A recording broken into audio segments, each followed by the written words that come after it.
Hi, this is Poohead189 and I'm excited to give you some extra special news on Yu Hakusho, the series by Yoshihiro Togashi, known for its action, iconic characters, and fashion sense. We've known about the Yu Hakusho new OVA for some time now, but recently we've received more information and screenshots of pertaining to it. First I'm going to talk about the box sets, and then we'll get into some speculation with the new OVAs. For Yu Hakusho's 25th anniversary, they're going to release the series seasons one after the other in Japan on Blu Ray, and apparently the Spirit Detective saga has already been released 3 days ago on July 27th. The next release will be set up to August 28th, covering the entire Dark Tournament saga, arguably the most popular in the series. Now keep in mind these are dates for when they're shipped in Japan, so we're not entirely sure about the States just yet.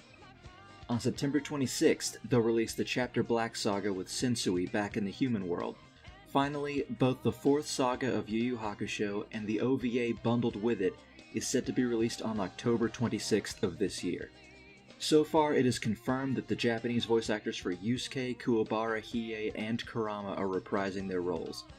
Back in May, when I spoke to Justin Cook and John Bergmeyer, neither had begun working on the new OVA just yet, but they were certainly excited, and I would not be surprised if they hadn't already begun to receive information on it. Though both English and Japanese voice actors are notorious for not really getting info on their projects until the last moment.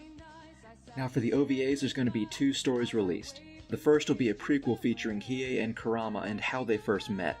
Based on the appearance of Kurama, he looks around the age 14 due to his short hair and clothing, based on his previous flashbacks in the series on this part of his life. And though he hasn't gathered back much of his former demon strength yet, he still has the wisdom of about 1,000 years, due to his previous life. Hiei looks normal, though this means that this was after he received the implants of his Jigan Eye based on the screenshots, and that also means his power has already dropped from an A-class demon to a D-class demon. Because the power of the Jigan comes at a price and suppresses your strength until you've gathered it back through your own hard work or training. I do know that Hiei knew of Kurama based on his spirit thief career as Yoko Kurama, the demon fox, before they met, but it seems rather recent that the two had first met in this fashion. This could only be a few years before the series actually starts, after Kurama had already imbued his spirit into the body of Suichi. I think it'll be a neat dynamic, with the rogue Hiei and Kurama needing to play the part of a normal kid in public, much like Yusuke does in the original series. It seems by the time Yusuke is 14, Kurama has already gotten used to keeping his human life and his demon life separate, save for when someone threatened his human mother.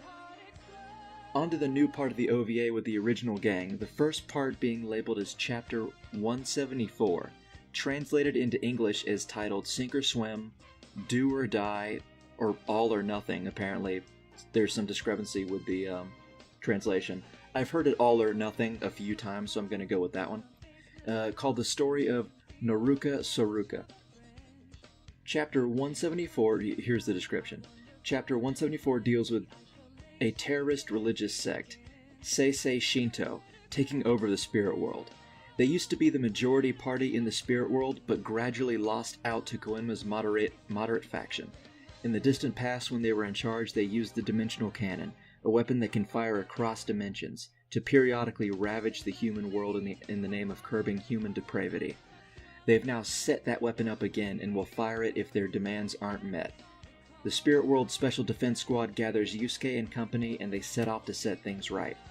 They quickly save the hostages, which include Koenma and Botan, and taking out the terrorists, one of whom is a former Special Defense Squad Captain Otake.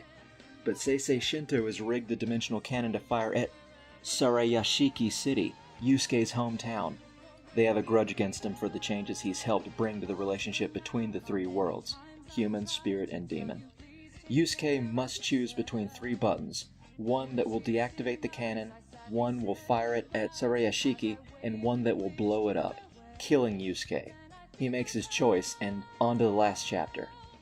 The description leaves a lot to be desired, but I'm excited nonetheless. I'm very excited to see Kuwabara hinted to be back in action after his lack of action in the Demon Tournament saga. It looks like they're using a few new animation techniques, which I don't mind, though one of the things I absolutely loathe about today's animation is how rubbery and shiny skin looks rather than the raw artistic style of the original series. though it seems to be using a similar art style to what they used in the original Yu Yu Hakusho, and I'm glad for that.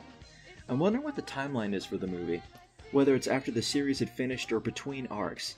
You see Keiko here with her short hair, while previously after the 3-year time skip, she had very long hair and a matured look to her.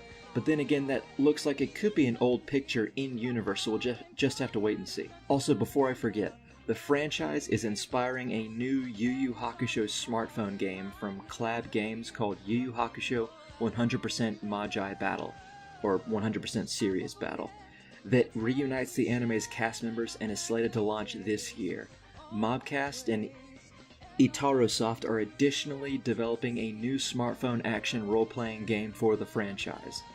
I'm not a huge fan of mobile games, but at the same time, I'm still glad that new things are being released for Yu Yu Hakusho. There's a lot of cool developments happening, and as soon as I'm able, I'll provide more reliable information for you guys. Thanks for watching.